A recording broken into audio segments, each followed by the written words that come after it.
The views and content expressed on the following program are provided solely for informational and entertainment purposes. They do not constitute legal advice. A podcast is not a substitute for retaining a competent, licensed attorney to advise you on your specific legal situation.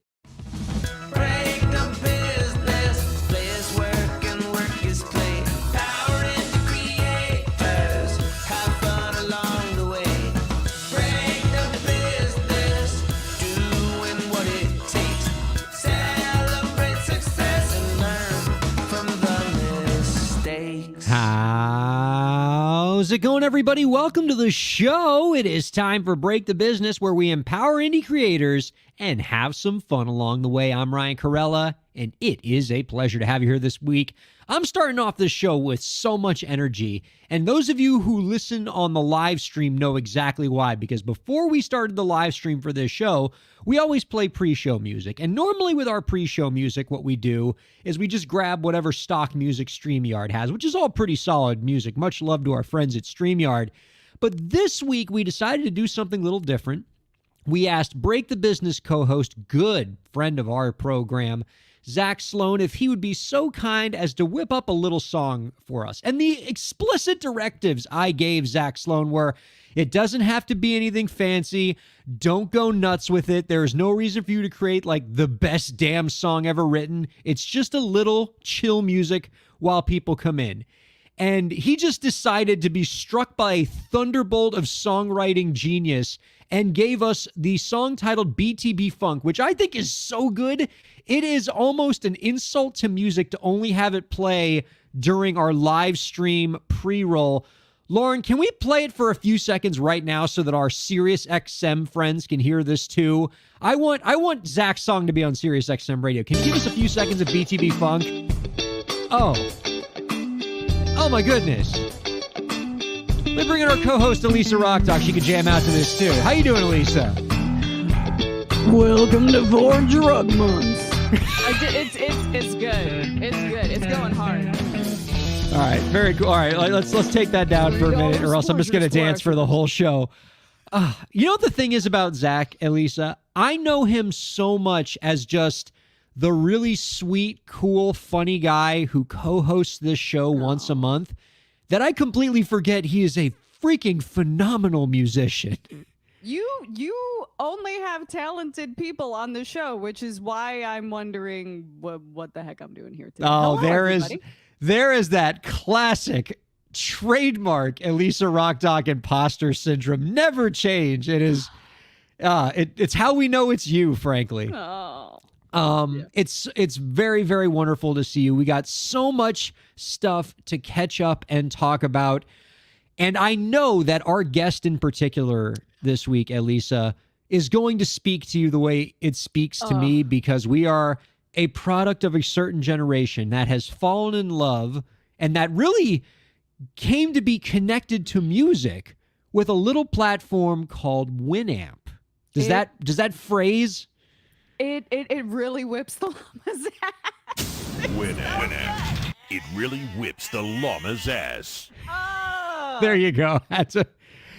You didn't even let me get to the sound. I had to just give it to you right up front. Yeah, because like it's the first thing you think of when you think of Winamp, right? Is Winamp. It really whips the llama's ass. It's so good. It's so good. It's like one of the best taglines in advertising history. Yep. Now, lest we alienate all of the Gen Zers out there, Winamp was a digital audio player that Gen Zers and elder millennials used to listen to completely legal music that in no way was downloaded illegally. Mary Amber writes in, I literally never heard of this. Yes, thank you for making us feel old, Mary Amber. It was great. One of the things that one of my favorite accounts to still follow on the hell site twitter.com is actually it's an account that all they do is they post Winamp skins, because that was a thing you could do for your Winamp player, was skin it with all sorts of different stuff, and people would produce like custom skins with like their favorite artists or like just stuff that looked cool. So all I literally do is follow this one account that just posts retro Winamp skins, because think about it, like unless you do probably some major hackeroo in some hidden file somewhere on your PC, I can't imagine that you can like reskin iTunes or, you know, Spotify, you know, the way that you could Winamp. Yeah, And the I don't know if you're looking. visualizers. I don't know if you're looking at your screen right now, Elisa, but we have the classic Winamp skin there in front of you. It's beautiful. I mean, for We what used it, to live in a society. yeah, for what it was back then, like obviously, like the young people are gonna look at this Winamp skin that I have up on the live stream and be like, look at that grandpa piece of software. At the time, we thought it was cool as hell. You could run the EQ. You could like change the EQ on the fly. You could change the balance of it. Oh my God, it was glorious. And as Elisa noted, there were so many skins. You could make your Winamp look, there's Garfield. I mean, There's oh, a Zelda Winamp. It's I- fantastic. mean, This was such a cool platform. Now, I should mention, when I say that our guest is Winamp, in a way, I suppose that's technically true. Our guest is Winamp's chief commercial officer, Thierry Ascarez, is going to be joining us. Because you and I, we know Winamp as a digital audio player. It was how many of us first got acquainted with playing music on our computers. Today, Winamp is back and creating creator tools. They are, in honor of their 25th anniversary, they're launching a wide array of creator tools to give music makers an all-in-one source for distribution and fan engagement, licensing and content ID, NFTs, lots of stuff. So we're going to talk to Thierry Ascarez all about that. And yeah, Winamp is back. I mean, And we I couldn't feel be like happier. It's not just Winamp too. I think, and you know, I know that we like to sort of shake our canes at Gen Z every once in a while, but like trend wise, Y2K is making a huge comeback, and I think people might be looking at things like maybe not so much.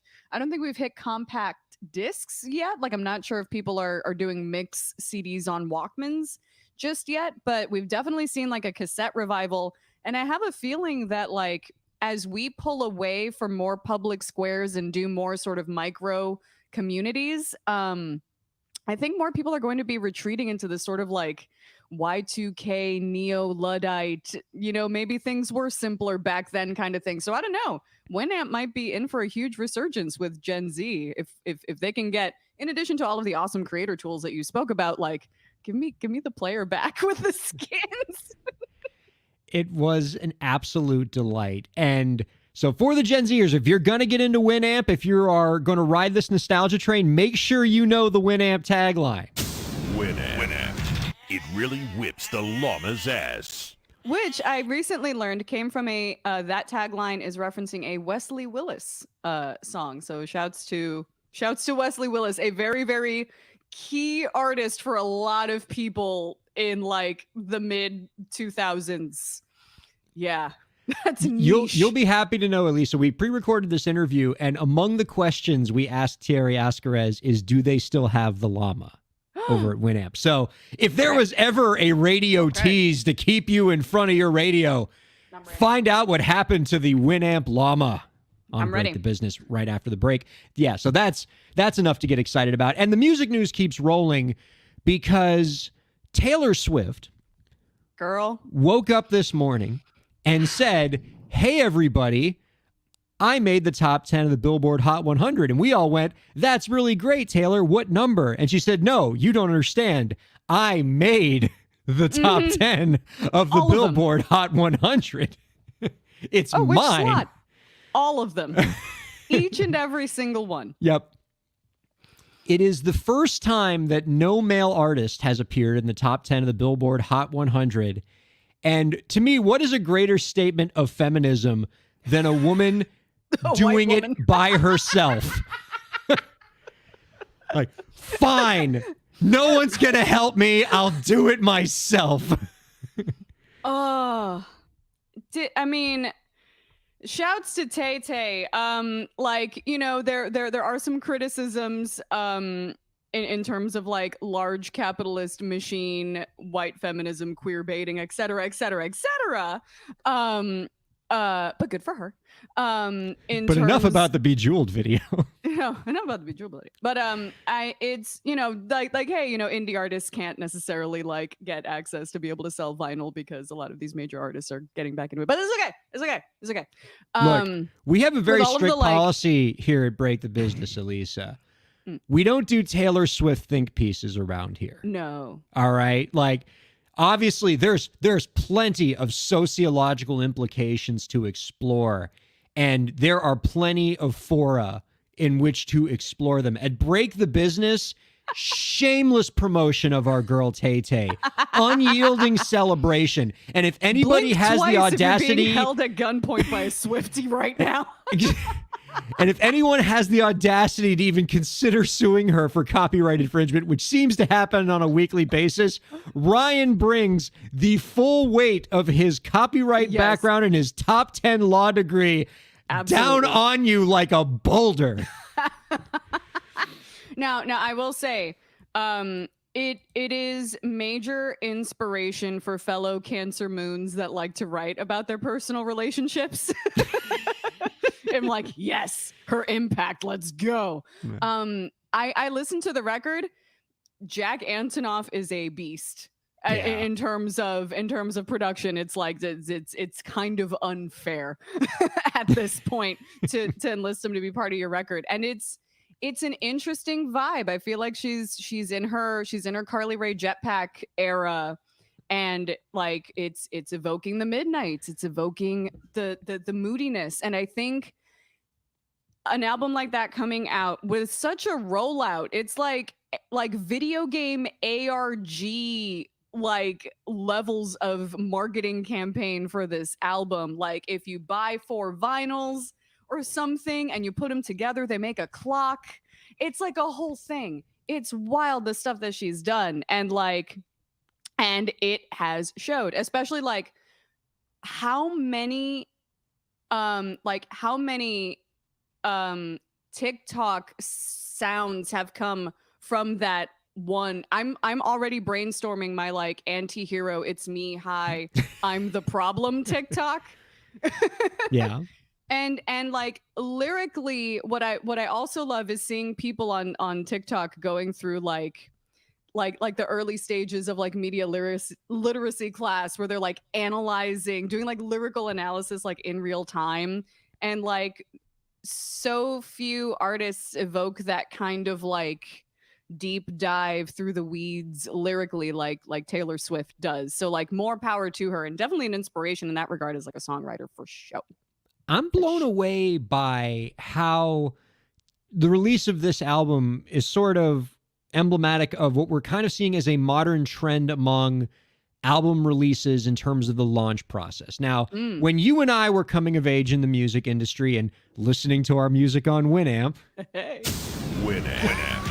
It really whips the llama's ass. we often were taught that the release of the album is almost either the midpoint or the end point of the launch process, where the album, you're taught, okay, before you release that album, you need to build.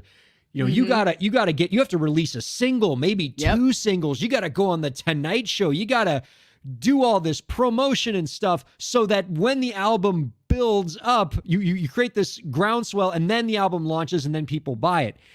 We saw this with Beyonce when she released her self-titled album back in 2012, 2013, where she released her album just under the cover of night without warning. And now Taylor Swift did it, where the album, instead of being the midpoint, like step 5 in a 10-step process, is the beginning. And you drop this album out of nowhere, huge bang, huge explosion, and then bam, here's a video. Bam, here's another video. Bam, here's a whole bunch of people writing think pieces. Bam, I got to take 3 seconds out of one of my music videos because it had some problematic stuff in it, but it's all part of the publicity. And then, bam, I got 20 songs in the Billboard Hot 100, including all of the top 10 slots. And then, oh, we're sweating. Oh my God, there can't be any more. Boom, stadium tour just announced. Like, and here's the thing. It's like, this wasn't necessarily like a similar Beyonce moment where like Taylor could have literally just been like, here, huns.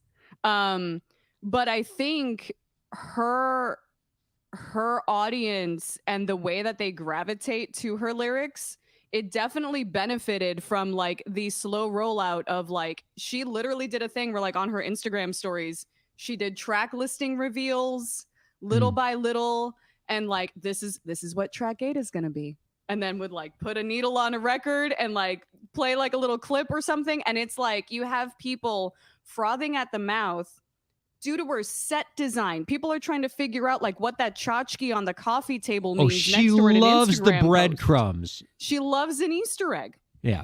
She loves an Easter egg. And so like she benefits from that kind of like slow it's literally an ARG. It's like I'm doing geocaching, like I'm doing a scavenger hunt whenever it's Taylor. And like she has the cachet to do it, but that is a girl who knows her brand, and her brand is her lyrics and her storytelling and the vibe that she creates, and she knocked it out of the park. It is inconceivable that an artist takes all 10 slots in the top 10 of the Hot 100.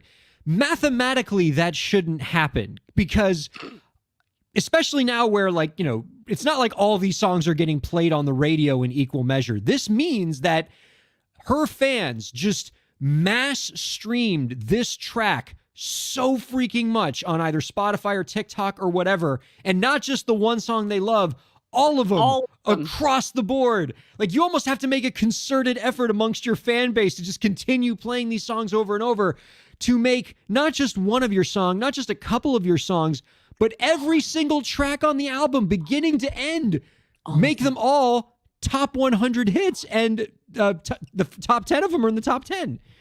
Like, Swifties are up there with like the Navy for Rihanna, the Little Monsters, like BTS Army, shouts to the Army.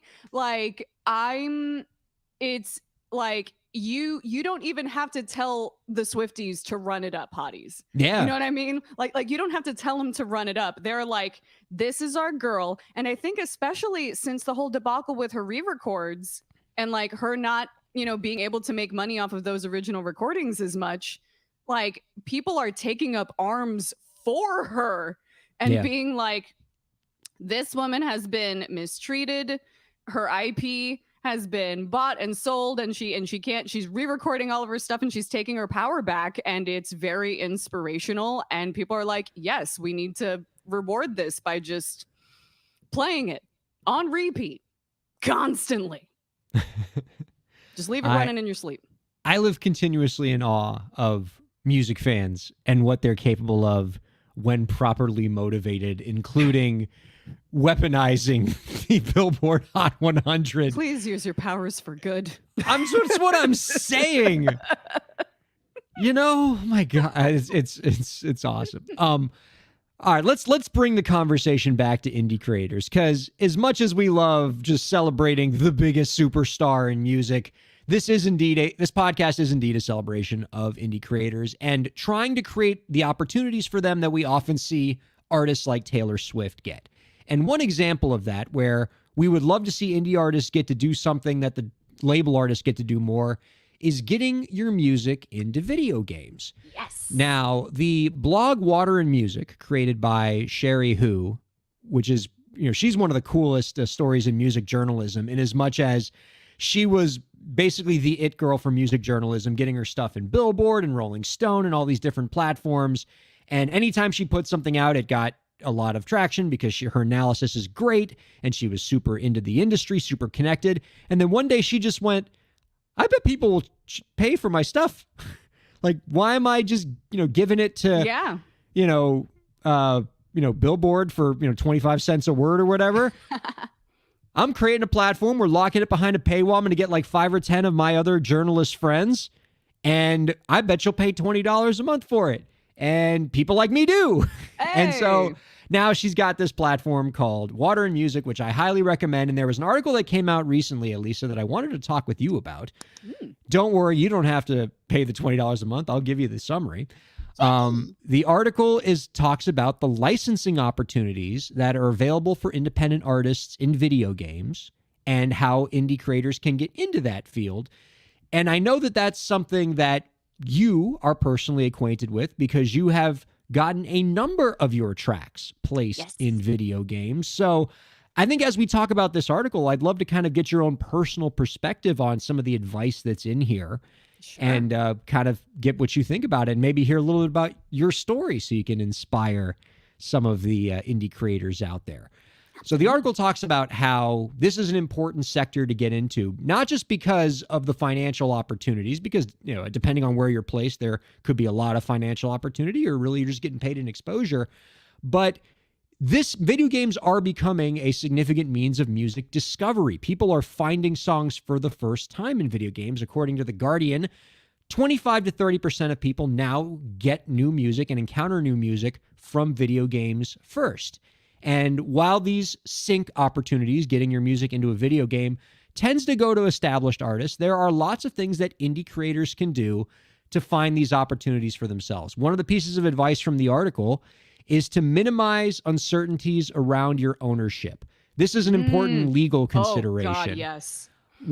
I tell artists that they need to have, if they want to do anything in sync, whether it's video games or otherwise, you want your title to be as clean as possible.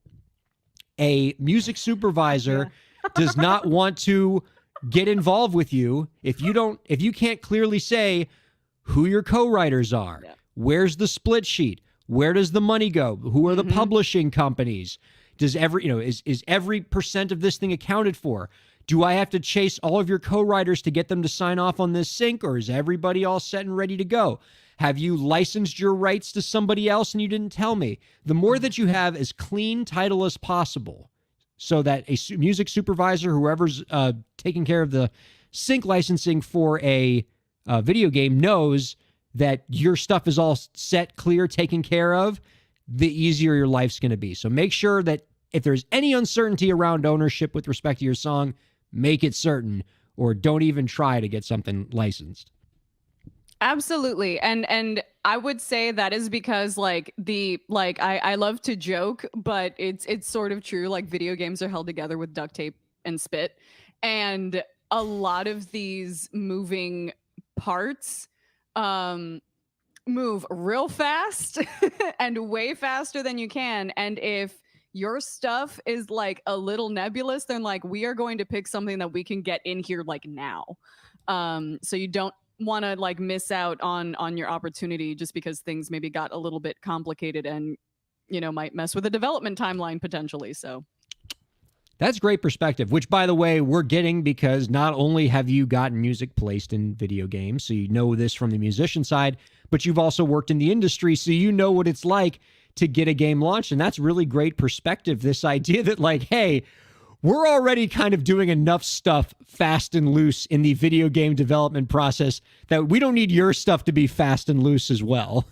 Yeah. And, also it's like, it's a matter of like fit, and then also like you never know if somebody just might like listen to your thing and be like, this would be awesome, and then someone else is like and then that is how the decision gets made sometimes. But also it's like, what is going to be like cheaper and like less of a pain in the ass is often like art is a business. and that includes video games as well as music. You referred to the video game creating process as being held together with duct tape. Daniel Neruda, our commenter, writes in, the duct tape has actually been moved to post-release due to shipping delays. Yes, this is an early access build. 1.0 is coming way later. Another tip from Matt Ombler's article that I know you muted yourself, sir. Don't mute yourself. That's the other tip. Hello? Yes. And you're back. I'm going to pause him and pop in while he fixes it. It appears his mic input switched, so we went to another sound. How are you, Elisa? I'm great. Another thing that I was going to say, if folks saw me like laughing a little bit when Ryan was, oh, there he is. Is he back?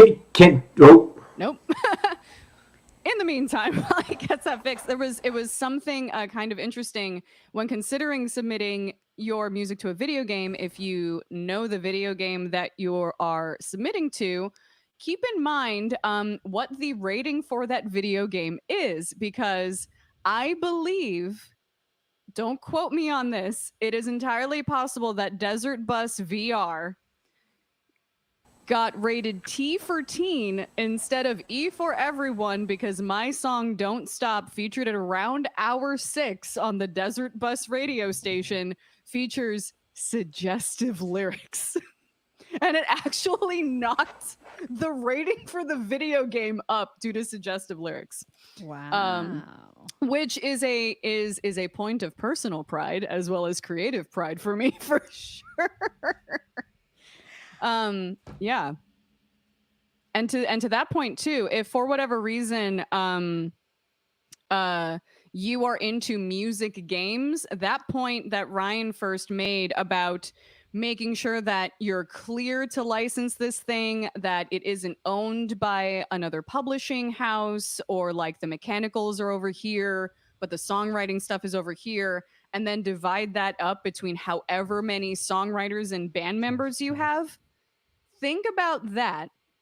Think about how much money a company could potentially pay and how much money a band might particularly want. Divide that up amongst all of the possible stakeholders of that money, and now you'll see why maybe some of your favorite songs haven't quite made their way into certain music games yet. It's because you have to contend with lawyers and other band members, and also some people that are just like, I don't want my songs in video games. Like, there might be people that are just like, I don't want my songs in commercials. I don't want my songs in video games. Sometimes they don't understand. And so anybody, yelling at a music game like, where'd you put the Eagles in? And I'm like, oh, honey, if you can pay enough money to get the Eagles and then get all of them agree to the licensing for that song, I would love to see it. Yeah. I would love to see it. But that opens a door for indie artists though too. Because if you're looking at if a lot of the big name people are making it more complicated, you go back to we go with what's easiest for us. And if you're an indie artist, even a solo indie artist, and you've got your paperwork in place and your raw data, and you're like, anything you need, I'm here for you. I'm by myself, but here's a release that, we've already, the more you can take off of their plate, the more they want to work with you. So honestly, take advantage of that for sure. Where is he? Is he back with us? Nope. Maybe. He's not Hold back. on. And that's Let me hear you. Ryan, you still there? Hello? There he is. You can hear me. You got me. We can. Yes. He's back. Thank goodness. The captain's back on the ship. I'd like to be able to tell you what happened there, but I don't know. I had to just reset everything, but glad to be This is what happens hearing when from you have again. a new child in the house. Live television, baby. He might not be Yeah. crawling yet, but he finds a way to just get into things. But very good vamping. I heard every word of it. Hey. The next piece of advice that we want to talk about, that I know Elisa can speak to, is if you want to get your music into these games, you have to network. I'm going to quote directly from the article here. Quote, independent artists would do well to attend gaming conferences to learn about the game industry and meet developers. There is a thriving independent mobile market within the video game industry, and development studios for mobile and independent titles are often small and don't have contacts in the music industry. There is an opportunity here, then, for independent artists to not just license their music into games, but to write original music, too. One of my favorite things about you in the gaming industry, Elisa, is pretty much everything that you've accomplished, you got by pounding the pavement and networking. Every job you got in the industry, every placement opportunity, you were at the conferences, you were meeting the people, you were using social media like a champ. Ugh. So are you saying amen to what Matt Ombler here is saying about networking? Yes, those were the days. I'm trying to find that 2013, 2014 oomph again. But it was literally this was mostly for getting access to developers to interview for my PhD work, but also to get my foot in. I ended up figuring out that some conventions will let you in if you can't necessarily afford a badge or something. Some will let you in with a media badge. And so part of my hustle was finding places where I could write enough articles to then get said media badge to get into E3, which was not a consumer expo at the time. It was industry and media only. So that's how I got into that. And getting into those gaming conventions, seeing where those folks hang out, there's usually, like, especially at places like PAX or some of the bigger ones, there's an entire section devoted to just straight up indies. And so do that bob and weave and find those folks, especially if you maybe are school-aged, etc. Maybe you go to your game development section of your university and see if there are any people, any students developing video games that might need music for it. So even like at the collegiate level, much less at like the bigger industry level. And B, sometimes people love, because it's good PR, so they're going to be looking for this, to uplift members of their own community to put in their video games and be as part of the franchise. So if you're into sports games and you want to get in a sports game, be a part of the sports game community and interface with those devs and like start. You don't have to wait to get asked. Do it. Make a portfolio and get your work out there. And I think that speaks to this next piece of advice from the article about targeting. The article says to know who you're targeting and personalize your pitch accordingly. Quote, LinkedIn can be your best friend here, as you can quickly look up credits for previous games and existing franchises to determine who might be the best point of contact. You can also look at credits for video game trailers to find out which music consultancy companies were involved. Yes. When you reach out to a given contact, explain why you think your music is worth listening to and why it would be a good fit for future music projects they may be working on, to show you've done your research and understand not only the game you're referencing, but the person you're reaching out to for help. So don't spam. Yeah, like tailor your pitch. Yes, yeah. You have to do like the extra little bit of work, but that is going to make sure that you're not just another cold sales email that gets sent to spam. Dear, your name. Have a song for your next video game. In your the next video action game, adventure commercial, genre. or motion picture. Yeah. So like I think one of the things that sort of like I'm trying to do is I kind of like find my lane, because I get attracted to like the shiniest things so easily, is like find the thing that's going to also make you like authentically happy, and you're authentically going to want to work in, because otherwise like there's going to be someone that shows that kind of passion that is going to get that gig other than you. I love that. Kind of. Now, finally, last piece of advice. Make your music visible, publish on as many platforms as you can, improve your visibility and increase your chances of discovery, and make your contact information visible. I can't tell you how many music supervisors have told me, I love this song that I found. I went to their website, couldn't find an email address anywhere. No contact form, no socials. I don't know how to find this artist. It happened to me when I was an influencer manager working for a video game company, and I'm literally sitting on Steam codes for video games. Put your contact information in your bio so I can send you it. Like, help me help you. Help me help you. And honestly, so much of this is like, learn what it takes to get your music placed or get, whatever it is that you want to do. Try to figure out what jobs that everybody who has to deal with you has to do, and then figure out how to make all their jobs easier. I like that. Yeah. And with that, let us take a quick break. We're going to have Winamp CEO Thierry Ascarez joining us. Don't go anywhere. Keep listening to Break the Business. Ryan Kairalla here. I hope you're enjoying the show, and I hope that you're getting a lot out of it. I do what I do because I care about creators like you. A lot. I've dedicated my career to helping creative professionals, entrepreneurs, and organizations move forward. I do it by hosting this program, and I'm also proud to do it in my legal practice. If you're a creative professional looking for solutions-oriented legal services to help you further your goals, I'd love to help. My firm RKPA does contracts, commercial law, copyright, trademark, and more.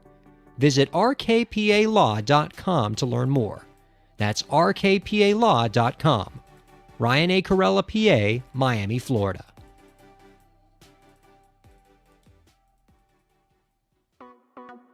Streaming services for Break the Business provided by LEK Entertainment. LEK Entertainment is a full-service entertainment company offering everything from consultations to full-scale events and productions, including audio and video productions, voiceovers, staged theatrical productions, script and music development, and streaming services. For more information, visit lekentertainment.com. LEK Entertainment wants to help you bring your story to life.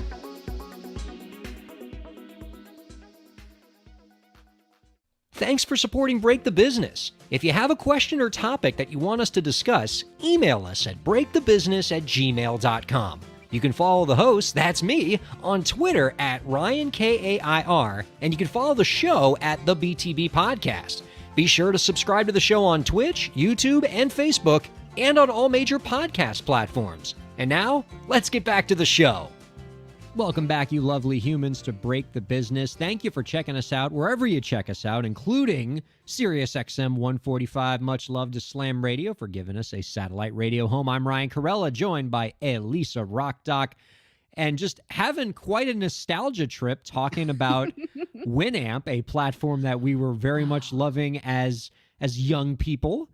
And we now want to bring you an interview with the Winamp Chief Commercial Officer so you can find out what they're up to right now. We are happy to be joined now by our guest this week. He is the Chief Commercial Officer at Winamp, the digital audio platform that recently celebrated its 25th anniversary. Recently, Winamp announced that it will be launching new creator tools to provide music makers with an all-in-one source for distribution, fan engagement, licensing, content ID, and more. You can find out more about the project, including how to sign up, by visiting winamp.com/creators. We are happy to welcome Thierry Ascarez onto Break the Business. Hello, sir. Hello, Ryan. Thank you for having me.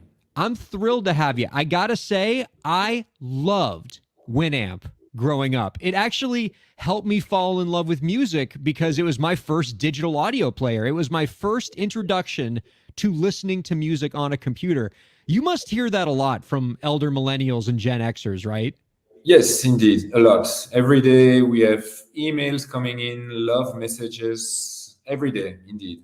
It has a special place in a lot of people's hearts. It was a great digital audio platform.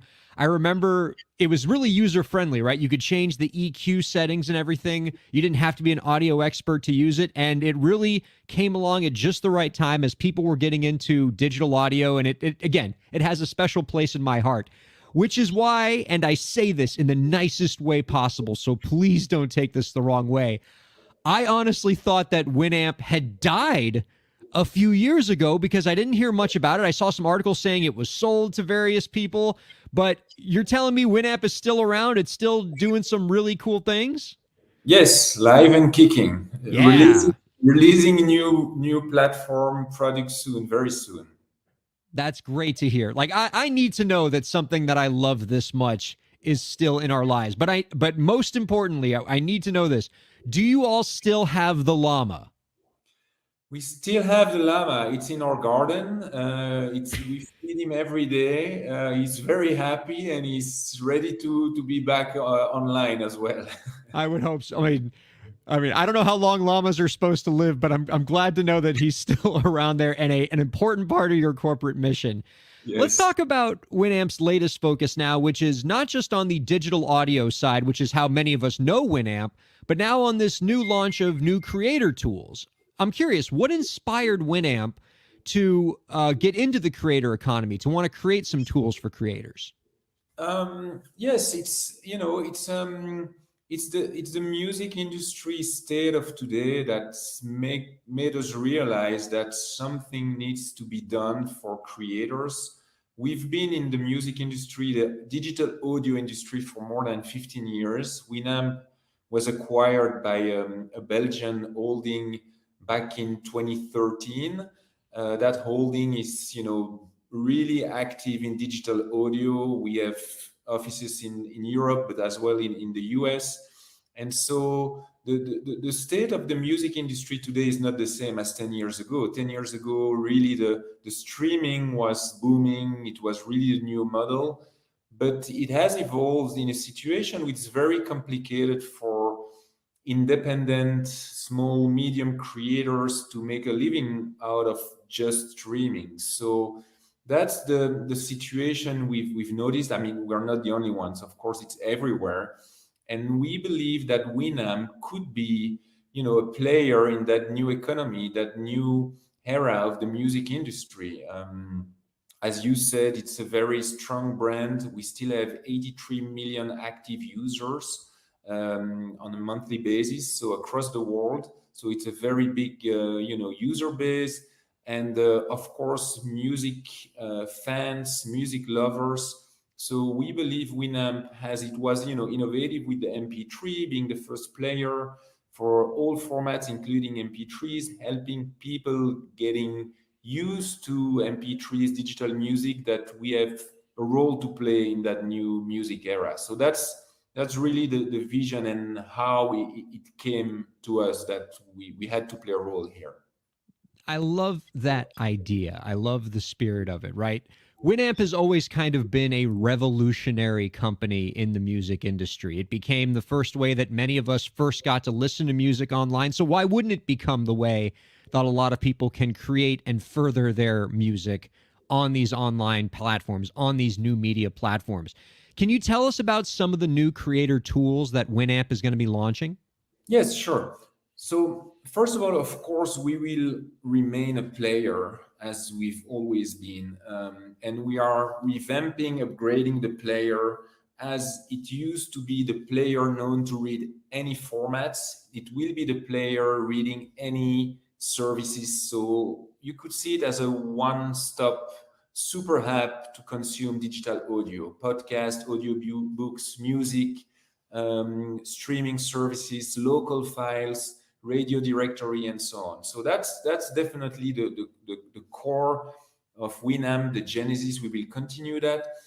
And in parallel, we thought, okay, we have a huge base of music lovers. Let's use them. Let's have them connect directly with creators. So let's have the fans connecting directly with creators. So that's why we thought about creating Winamp for Creators. And Winamp for Creators is a platform, online platform, where as a creator, you'll have access to different tools, different services. We see it as the wallet of the artists, of the creators, really helping the artists to aggregate every services they are using for the flow of revenue, the administrative flow for their career. So, for example, they will be able to distribute their music, to license their music. They will also be able to, and that's the main innovation, the one we're really excited about, creating tiers and selling, promoting their content under different forms of tiers. So, for example, a free tier, a newsletter, and one track per month, and then you'll have a silver tier where you have to pay $2-3 a month, and you'll have a full album, and so on. So really creating a marketplace directly with their fans, so where they will sell and promote directly to their fans their content. And also we're planning to have later an NFT marketplace. So we really believe in NFTs as a technology, as a new format. So really want also to have that in the marketplace. So these are the main services. And also last one, they will be able to manage their copyrights with Winamp, because we have a sister company called Bridger Audio. And Bridger Audio, we have in Europe, we got a license to become a IME, Independent Management Entity, which is basically a CMO. So it's an independent CMO, and through Winamp, you will also be able, as a creator, to manage your rights. So these are the types of services that we want to aggregate into Winamp for Creators. So you spoke earlier about licensing and how Winamp would be a platform to allow creators to license their music more effectively. Yes. What does that look like in practice? Is Winamp creating a licensing platform? Is it setting up licensing agreements? With whom would the creators be licensing? Are we talking about like sync licensing for television and film, or another kind of license? Yes, indeed. Sync licensing for media consumption, also building playlists. So we have a content team building playlists to sell for chain stores, for example. So that type of licensing, exactly. That's an exciting prospect. So you really are trying to be an all-in-one source for creators where they can distribute their music, manage the license, and connect themselves with their fans, including the 80 some odd million users already on Winamp, which is great to see. You really are not kidding. Alive and kicking as a platform. That's fantastic. Yeah. So I would assume that the big component of connecting artists with fans on Winamp is going to be this fan zone tool that you're rolling out, which is you all have branded as a place where creators and music fans come together. Can you tell us a little bit more about that? What does this fan zone look like in practice? Yes, so we call it the fan zone, and it's really the place where we will have listeners/fans being able to connect directly with the creators. So the creators will be creating, uploading their page, their environment on Winamp for Creators, and then they will push what they want, as I said, the tiers, their content on the fan zone. And as a listener, I have access to my fan zone when I've subscribed to an artist. And it's all in one platform. It's winamp.com. Everything is there, but these are the different environments. And the one in the middle is that fan zone marketplace where the two communities can connect directly. And that's what we love. It's really the idea of transparency, directly connecting, control for the creators, control and transparency. This is really what we want to offer and to support the creator community, but also to support the listener. They can choose where their money goes, who to pay, who to support. So that's really the idea of Winamp, the new Winamp. And how many of these creator tools are available right now? Because I know we're like right into that launch process, right? Yeah, so we've opened what we've called the Creator Pass. So as a creator, you can go on winamp.com and we ask for your Creator Pass. So we are now aggregating creators. We have almost 6,000 creators, but we will be launching the platform mid-January. So really now collecting different creators, finalizing the platform, beta testing the platform. We're in the process of doing all of that. And mid-January launching Winamp for Creators and the whole ecosystem with the fan zone.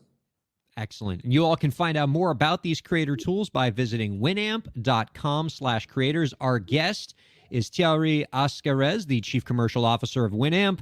I grew up with them as being the digital audio platform of my childhood, and they are back and they are providing new creator tools to create, so that Winamp is the place where you don't just listen to music, but it's an ecosystem where music is created and enjoyed by musicians and fans. You love to see it. Thierry, this has been a pleasure. I've really enjoyed learning more about the platform. Before we let you go, one last question for you. Do you have any last tips for the indie creators out there to help them move their careers forward? One last tip. I would say I think they are producing way much content that they are monetizing today.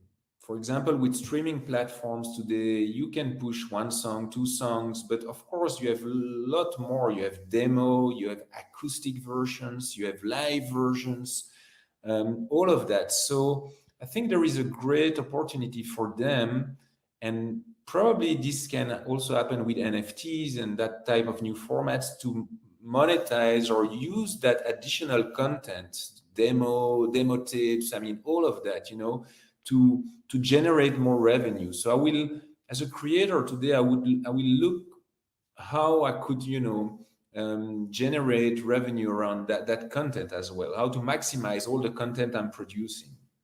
That's a great point. A lot of creators, if they don't already realize it, every track you create can be multiple tracks, because you can create those tracks in different versions, different formats, remixes, and the more content that you can create, that's just more opportunities for fan engagement. And your fans might actually wind up falling in love with a different version of your song than what you think as the original official track. There are a lot of Radiohead songs where I often feel that way, where like, the actual version on the album is great, but like, for example, the song Videotape, I actually enjoy the version that they played at Bonnaroo, and I think there's a lot of people online that are like, that's the one I like. And you don't get those opportunities for fan engagement unless you get those other versions out there and create more opportunities for your content to connect with fans, and to maybe use platforms like the Winamp creator tools to help make that happen. So love it. Great advice.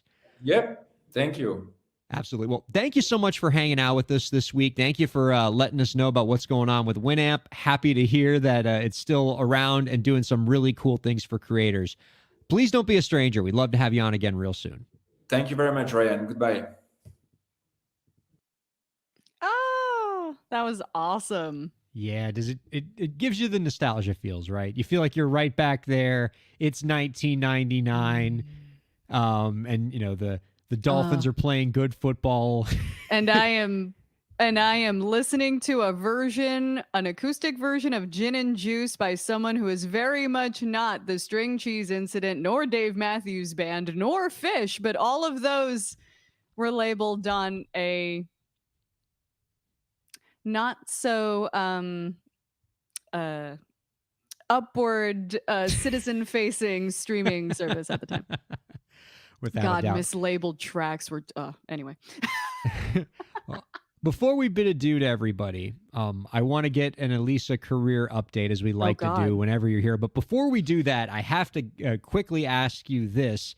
As the only Twitter verified person in the Break the Business universe, I am curious, will you be paying $8 to keep your blue check going forward? Hell no. I have been creating. Twitter is the only site where people are creating content for free. TikTok, Instagram, Twitch, YouTube, everybody and their mother has a creator fund except Twitter. And I have been giving you gold for how many years, and you are going to charge me? Me? No, thank you. Join me on co-host. Like, bye. That actually brings me to my next question. For the musicians out there who might be curious and have a wandering eye towards other platforms in light of news about Twitter, and maybe want to look into some other social media options, either as a replacement or as a supplement to what they're already doing on Twitter. I mean, we all know the Instagrams, Facebooks, whatever, but what are some other social media platforms that you are interested in? Yes. In terms of like a creative professional, whether it's like audio or visual arts, TikTok is fantastic. You can go live on it, but you also have the ability to like hop on a trend if it fits and it's authentic to you and your brand and your niche of content. But also like be able to process stuff in real time. Also, I just got invited to the Instagram like creator fund like last week. So I think they are really pushing people to create reels. And I did read the fine print, and you are not eligible to be paid if they can see a third-party watermark on there. So learn to download your TikToks without a watermark if you're going to repurpose them for reels anyway. Also consider, if you have been building your community through things like Twitch, email, newsletters, whatever, and you have all of those folks, if those folks are digital natives, consider creating a Discord server to get all of those like-minded folks chatting together, because Discord is a way that you can do that a lot of social media platforms don't necessarily have, where you can have your community talking to each other and sharing things to each other, and then that can run itself while you're not there if you've established kind of a good brand and a good set of prompts and way to communicate with your fans. So those are my recs. Discord, that sounds pretty exciting. I've heard in that same vein, Angela Tyler, as a friend of our podcast, has talked a lot about Reddit being a place where you can kind of build a little community, especially because there's already built-in communities for maybe the kind of music you're into or the kind of music you're creating, or maybe you already have fans on that platform and you can give them a Discord-like special subreddit community where they can congregate and talk to each other. A couple weeks ago on the show, we had the CEO of Vamper on. Vamper is a new specialized social network that's all about connecting musicians together. It has a Tinder-style interface where you can tell Vamper what you're looking for. Oh, we need a lead singer for our band. I need somebody to co-write with. And you can set it for, 100 miles from your home, 50 miles from your home. And then you get a bunch of people who are looking for something similar, and you can swipe left or swipe right. You can listen to a little bit of their music to kind of get their vibe. You can go on their socials. That seems a really efficient way to get connected to creators. And it has a lot of other tools as well. It has a little bit of TikTok in it. It's got some education platforms. You can check that out. That's Vamper, VAMPR. Might be worth looking into, especially because when we had the CEO on, he was a very nice chap. Tell us about your career, Lisa. You told us you booked something. You have that booked something smile on your face. And we want to hear all about it. I mean, she loves to be booked. She loves to be booked. Not busy, just booked. I got booked again. It was an interesting thing because I don't remember if I auditioned for this or not. What has been very interesting is that I have created headshots. I'd listed myself as a voice actress first when I approached my agency. And then I was like, I got an interesting haircut. My eyeballs are big. I'm visually interesting on camera somewhat. So maybe we could ride the face and body until the wheels fall off in addition to the voice. Why not? If you got to check, you know what I mean? Just until the wheels fall off. So I got headshots with different, personas. And I got a call from my agent that was literally like, hey, what are you hey, what are you doing Friday? I'm like, what? Okay, so you got booked for this thing. It's for a college. And essentially, one of the you want to talk about like authentic and like living within your niche. As a former college educator and high school educator, that is very much in my wheelhouse. So I think I booked a few VO lines where I probably get to talk about when enrollment is happening. I imagine. But like it's great. Some of the auditions that I've been getting are fantastic. Even some of the on-camera stuff, it's wild. And I know that like video game and anime feels very sexy, and you get to go to conventions, and that is kind of where you get like the fans coming at you and asking you to sign stuff. But like commercial work is its own little bit of fun. I don't know. Don't discount the kind of like less flashy versions of voiceover, because you never know if you can enunciate and sound between you're in your 30s and 40s, authentic but not announcery, and enunciate but not too much, and you got just a little bit of vocal fry. You could you can book yourself some decent VO work. Don't knock the potential VO fan bases you might get coming out of higher education, right? Like you got your anime conventions or whatever, but I bet you do some good VO for colleges. You start going to the college conventions, like the college accreditation conferences and things like that. All of a sudden you got a bunch of like vice deans for advancement coming up to your table. Oh my God, I loved you in that commercial. Can I get a picture selfie?